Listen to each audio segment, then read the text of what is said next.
As we approach COP21, it is becoming increasingly clear that more ambition is needed to get us on a 2-degree pathway. And it's not just about committing to emissions reductions targets by 2030.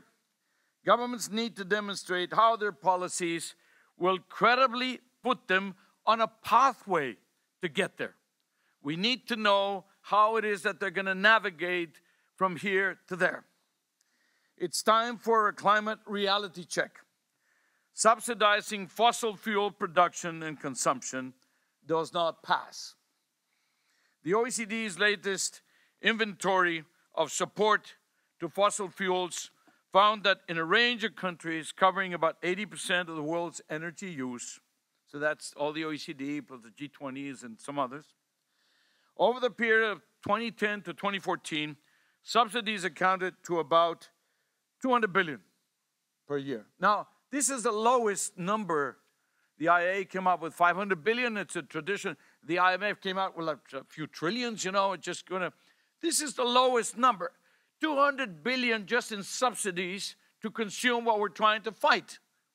It happens to be double what we need to get in order to fight the good fight, you know? So just here, we are spending double what we need to find and struggling to find to be able to fight emissions. Many of the subsidies supporting consumption of fossil fuels disproportionately benefit the wealthy. They are bad for the budget, they're bad for the environment, and they're bad for progressivity. You know, they're regressive because they benefit the wealthiest most. There have been recent signs of declines of these support countries like India, Indonesia, and Mexico, and there's still a long way to go, and of course, lower oil prices help. The same reality check finds that coal remains the least heavily taxed of all fossil fuels. Did I say that coal remains the least heavily taxed of all fossil fuels? Despite being the most carbon-intensive fuel available for electricity generation. Talk about, you know,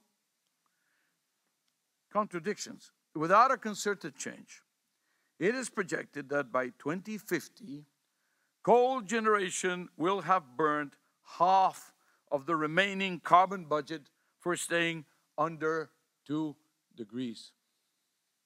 So the parking lot will be full just because of coal, half full. And of course, everything else will be the rest. So there's very little space remaining. Not all fossil fuels can be replaced overnight, but all of the fossil fuels burned today, of all of them, coal is the easiest to replace both technically and economically. And beware, coal is not cheap, or at least it is only cheap if you ignore the cost it imposes in terms of public health, land disturbance, water, dust, and noise pollution. Governments are constantly urged to be realistic. So let's be realistic.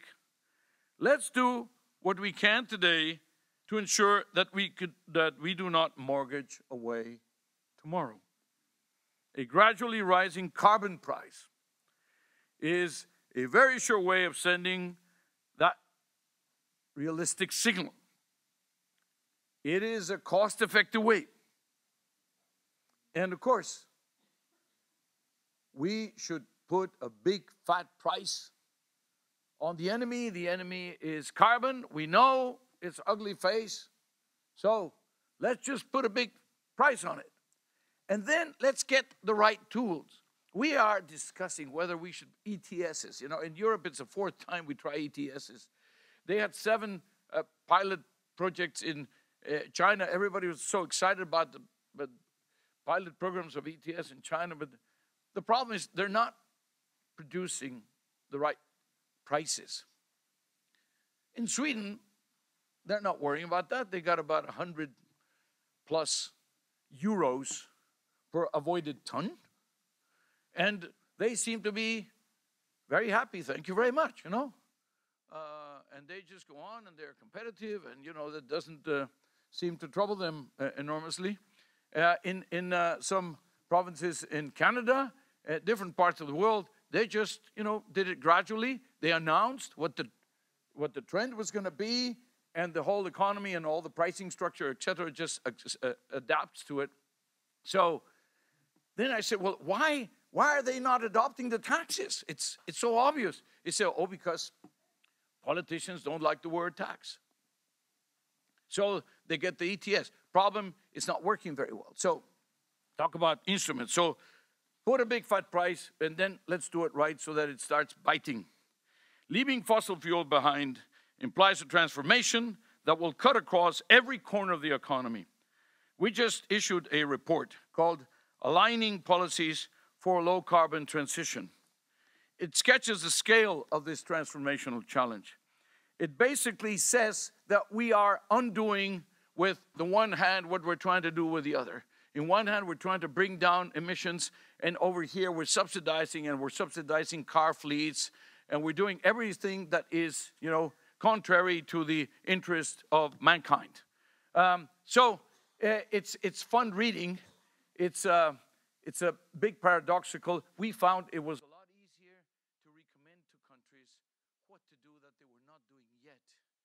But they did not appreciate it when we told them what they were doing wrong or what they needed to change, because it's so embedded, and also because there are all these interest groups that are trying to hang on to dear life, to their privileges that they've accumulated over time.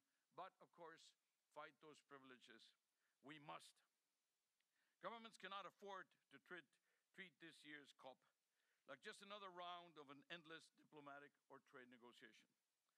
The international community has many priorities and only so much time to devote to them. Since our big disappointment in Copenhagen, it's taken 6 years to get back to the same level of focus. It is a bit like landing the Rosetta probe on a comet. It took 10 years to align both. Windows for alignment and decision-making are short, and they are fleeting. We do not have time to wait for another 10 years. Any workable deal will have to be grounded in trust. All countries, especially emerging and developing countries, need to trust the process, to have faith in the process, and meeting the commitment made by developed countries at Cancun in 2010 to mobilize US dollars $100 billion per year by 2020 from both public and private will go a long way towards strengthening that trust.